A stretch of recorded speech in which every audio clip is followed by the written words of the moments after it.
Tu dis calme-toi à ton enfant, ça ne fonctionne pas, et plus tu lui dis, moins il se calme. Sauf quand tu cries. Dans ce cas-là, hop, il arrête tout. Évidemment, quand tu cries, il a peur, son stress l'envahit, et il va s'arrêter, on appelle ça la sidération. Et tu te dis, yes, ça a fonctionné, je lui ai dit calme-toi, il s'est calmé. Non, non, non, il s'est pas calmé. Il est juste envahi, comme je le disais, par le stress, et cette émotion ou ce stress va ressortir un peu plus tard. Sauf si l'enfant est vraiment très conditionné à ce qu'on lui crie dessus tout au long de la journée. Et même là, il y a une sorte d'habituation qui fait qu'il faut crier de plus en plus pour que l'enfant réagisse. Quand on exige de son enfant qu'il se calme, nous ne sommes pas en train de lui expliquer comment.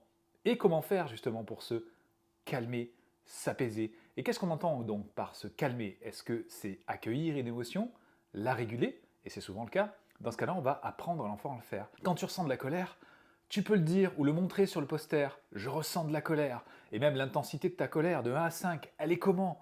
L'enfant va donc apprendre à prendre conscience de l'émotion qui est à l'intérieur de lui, à mesurer cette émotion. Cette évaluation fait partie aussi de la régulation. Et il pourra même opter pour d'autres stratégies, par exemple respirer en pleine conscience, ou encore s'éloigner de ce qui peut déclencher de la colère chez lui.